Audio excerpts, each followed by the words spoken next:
देख जी, एक समय था घर में कहा जाता था कि घर के मालिक घर पे है कि नहीं है, ऐसा पूछा जाता था। घर के मुखिया को बुलाइए, ऐसा कहते थे। आज किसी के घर जाते हैं तो घर महिला के नाम पर, बिजली का बिल उसके नाम पर आता है, पानी गैस सब उसके नाम पर। तो परिवार के मुखिया की जगह आज मेरी माताएं बहन। ये बदलाव अमृतकाल में विकसित भारत का हमारा जो संकल्प है ना, इसकी एक बहुत बड़ी शक्ति के रूप में उभरने वाला है और मैं उस शक्ति के दर्शन कर पा रहा हूं। आदरणीय अध्यक्ष महोदय,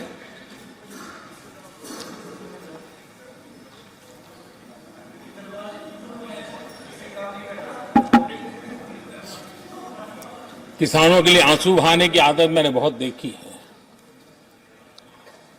किसानों के साथ कैसा कैसा विश्वासघात किया गया है, ये देश ने देखा है।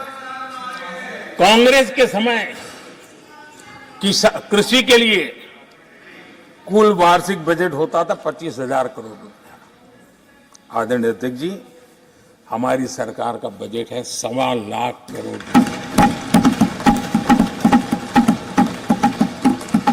आदरणीय अध्यक्ष जी, कांग्रेस ने अपने 10 साल के कार्यकाल में 7 लाख करोड़ रुपया का धान और गेहूं किसानों से खरीदा था। हमने 10 वर्ष में करीब 18 लाख करोड़ का धान गेहूं। कांग्रेस सरकार ने दलहन और तिलहन की खरीदी नाम मात्र कभी कहीं की हो तो की हो।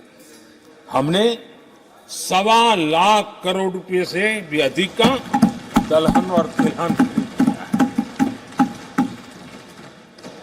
हमारे कांग्रेस के साथियों ने पीएम किसान सम्मान निधि का मड़ा उड़ाया और जब मैंने मेरी पहली टर्म में ये योजना शुरू की थी तो मुझे याद है कि झूठा नैरेटिव की जो फैशन चल पड़ी है, गांव में जाके कहा जाता था कि देखिए ये मोदी के पैसे मत लेना, ये चुनाव एक बार जीत गया तो सारे पैसे ब्याज समेत तुमसे वापस मांगेगा। ऐसा झूठ फैलाया गया था, किसानों को इतना मूर्ख बनाने की कोशिश की गई थी।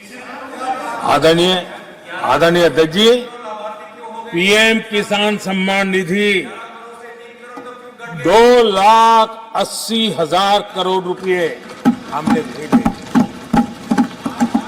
पीएम फसल बीमा योजना 30,000 रुपया का प्रीमियम और उसके सामने 1.5 लाख करोड़ रुपया मेरे किसान भाई बहनों को। कांग्रेस ने अपने शासनकाल में कभी भी मछुआरे पशुपालक की तो नामो निशान नहीं था उनके काम में। पहली बार इस देश में मछुआरों के लिए अलग मंत्रालय बना, पशुपालन के लिए अलग मंत्रालय। पहली बार पशुपालक को, मछुआरों को किसान क्रेडिट कार्ड दिया गया ताकि कम ब्याज से उसको बैंक से पैसा मिल सके, वो अपना कारोबार बढ़ा सके। किसान और मछुआरों की चिंता सिर्फ जानवरों की नहीं होती है, जिंदगी का एक महत्वपूर्ण हिस्सा है। आर्थिक चक्र को चलाने में इन पशुओं की भी बहुत बड़ी भूमिका होती है।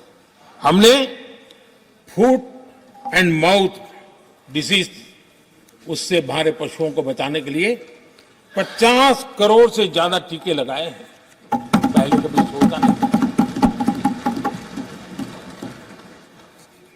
आदरणीय अध्यक्ष महोदय, आज भारत में युवाओं के लिए जितने नए अवसर बने हैं ये पहले कभी नहीं बने। आज पूरी वोकैबुलरी बदल गई है, शब्द पूरे जो पहले कभी सुनने को नहीं मिलते थे, वो बोलचाल के सहज दुनिया में शब्द आ चुके हैं।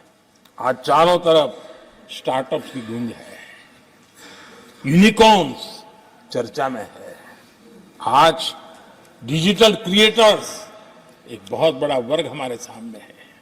आज गीग इकोनॉमी की चर्चा हो रही है। ये युवाओं के जुबान पर ये नए भारत की नई वोकेबलरी है। ये नई आर्थिक साम्राज्य की नए परिवेश है, नई पहचान है। ये सेक्टर युवाओं के लिए रोजगार के लाखों नए अवसर बना रहे हैं। 2014 से पहले डिजिटल इकोनॉमी की साइज ना के बराबर थी, बहुत ज्यादा उसकी चर्चा भी नहीं थी। आज भारत दुनिया की डिजिटल इकोनॉमी है, अग्रणी है। लाखों युवा इससे जुड़े हैं और आने वाले समय में ये डिजिटल इंडिया मूवमेंट जो है वो देश के नौजवानों के लिए अनेक अवसर, अनेक रोजगार, अनेक प्रोफेशंस के लिए अवसर लेकर के आने वाला है। आदरणीय अध्यक्ष जी, आज Bharat made in India phone दुनिया में पहुंच रहे हैं। दुनिया में हम नंबर 2 बन गए हैं। और एक तरफ सस्ता मोबाइल प्राप्त हुआ है और दूसरी तरफ सस्ता डेटा। इन दोनों ने एक बहुत बड़ा रिवॉल्यूशन लाया है देश में। और दुनिया में हम जिस कीमत पे आज हमारे नौजवानों को ये प्राप्त करवा रहे हैं, सबसे कम कीमत में करवा रहे हैं और वो एक कारण बना है। आज मेड इन इंडिया अभियान, रिकॉर्ड मैन्युफैक्चरिंग, रिकॉर्ड एक्सपोर्ट, यह देश देख रहा है।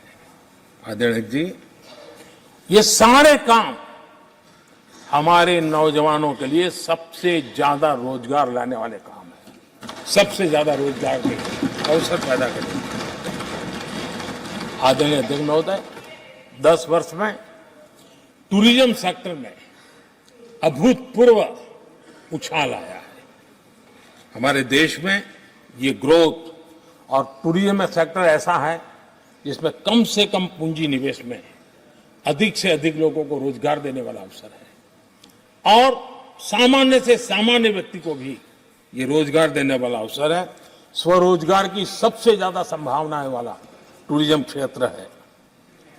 10 वर्ष में एयरपोर्ट 2 गुने बने। भारत सिर्फ एयरपोर्ट बने ऐसा नहीं है, भारत दुनिया का तीसरा बड़ा डोमेस्टिक एविएशन सेक्टर बना, दुनिया के तीसरे बड़ा। हम सबको खुशी होनी चाहिए।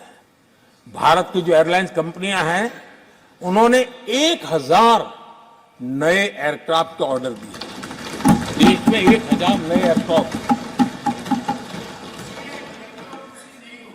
और जब इतने सारे हवाई जहाज ऑपरेट होंगे, सारे एयरपोर्ट कितने धमधमते होंगे, कितने पायलट्स की जरूरत पड़ेगी, कितने हमें क्रू मेंबर चाहिए, कितने इंजीनियर ये चाहिए, कितने ग्राउंड सर्विस के लिए लोग चाहिए। यानी रोजगारी के नए क्षेत्र खुलते जा रहे हैं। एविएशन सेक्टर भारत के लिए एक बहुत बड़ा नया अवसर बनकर के आया है। आदरणीय अध्यक्ष जी, हमारी कोशिश नहीं है कि इकोनॉमी को हम फॉर्मलाइज करने की दिशा में मजबूती से कदम उठाएं। युवाओं को नौकरी भी मिले, सोशल सिक्योरिटी भी मिले। इन दोनों को लेकर के और आपने जिन बातों के आधार पर हम निर्णय करते हैं और देश में भी माना जाता है, वो एक होता है डाटा ईपीएफओ का। ईपीएफओ में जो रजिस्ट्रेशन होता है, 10 साल में करीब 18 करोड़ नए सब्सक्राइबर आए और वो तो सीधा पैसों से जुड़ा खेल होता है, उसमें फर्जी नाम नहीं होते हैं। मुद्रा लोन पाने वालों में 8 करोड़ लोग ऐसे हैं जिन्होंने जीवन में पहली बार कारोबार अपना शुरू किया है, बिजनेस। और जब मुद्रा लोन लेता है तो खुद तो रोजगारी पाता है, एक या दो और लोगों को भी रोजगारी देता है, तो उसका काम ऐसा होता है। हमने लाखों स्ट्रीट वेंडर्स को सपोर्ट किया है। 10 करोड़ महिलाएं एसएचजी से जुड़ी, जैसा मैंने कहा 1 लाख, लखपति दीदी 1 करोड़, ये अपने आप में बहुत। और मैंने जैसा कहा हम 3 करोड़ के टारगेट को। आदरणीय अध्यक्ष जी, कुछ आंकड़े हैं जो अर्थशास्त्री समझते हैं, नहीं सामान्य मानवी भी समझता है। 2014 से पहले के 10 वर्षों में इंफ्रास्ट्रक्चर के निर्माण में करीब करीब 12 लाख करोड़ का बजट था। 10 साल में 12 लाख करोड़। बीते 10 वर्षों में इंफ्रास्ट्रक्चर निर्माण के अंदर बजट 44 लाख करोड़, 44 लाख करोड़। रोजगार कैसे बढ़ते हैं इससे समझ आता है। आदरणीय अध्यक्ष जी, इस राशि से जितनी बड़ा मात्रा में काम हुआ है, उसके कारण इतने लोगों को रोजी रोटी मिली है, इसका आप अंदाज कर सकते हैं। हम भारत को मैन्युफैक्चरिंग का, रिसर्च का, इनोवेशन का हब बने, उस दिशा में देश की युवा शक्ति को प्रोत्साहित कर रहे हैं, व्यवस्थाएं विकसित कर रहे हैं, आर्थिक मदद के योजनाएं बना रहे हैं। आदरणीय अध्यक्ष जी, एनर्जी के क्षेत्र में हम हमेशा डिपेंडेंट रहे। एनर्जी के सेक्टर में हमें आत्मनिर्भर होने की दिशा में बहुत कुछ करने की आवश्यकता है, और हमारी कोशिश है ग्रीन एनर्जी की तरफ। हाइड्रोजन को लेकर के हम बहुत बड़ी मात्रा में आगे बढ़ रहे हैं, उसमें अभूतपूर्व निवेश। उसी प्रकार से दूसरा क्षेत्र है जिसमें भारत को लीड लेनी होगी, वो है सेमीकंडक्टर। पिछली सरकारों ने जितने प्रयास किए लेकिन सफलता नहीं मिली। अब हम जिस स्थिति में पहुंचे हैं, मैं विश्वास से कहता हूं कि हमारे 3 दशक खराब भले हो गए, लेकिन आने वाला समय हमारा है। हम सेमीकंडक्टर के क्षेत्र में अभूतपूर्व निवेश में देख रहा हूं, और भारत दुनिया को एक बहुत बड़ा कंट्रीब्यूशन करेगा।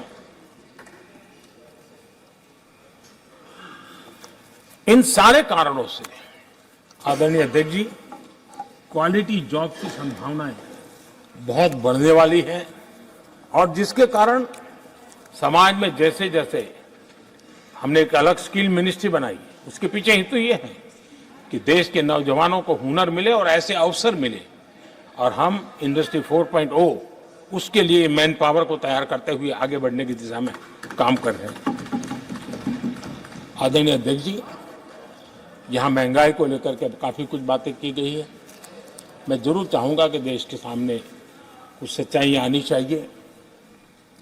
इतिहास गवाह है, जब भी कांग्रेस आती है महंगाई लाती है।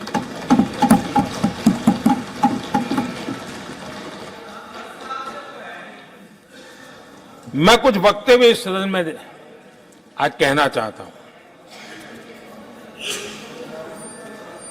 और किसी की आलोचना करने के लिए नहीं कह रहा हूं, लेकिन हो सकता है कि हमारी बात जो समझ नहीं पाते हैं वो अपने लोगों की बात को समझने का प्रयास करेंगे। कहा गया था कभी, और किसने कहा था वो मैं बाद में कहूंगा, हर चीज की कीमत बढ़ जाने की वजह से मुसीबत फैली है, आम जनता उनमें फंसी है। ये स्टेटमेंट ऑफ फैक्ट किसका है? ये कहा था हमारे पंडित नेहरू जी ने, लाल किले से कहा था उस समय। हर चीज की कीमत बढ़ जाने की वजह से मुसीबत फैली है, आम जनता उनमें फंसी है। ये उस समय की बात है।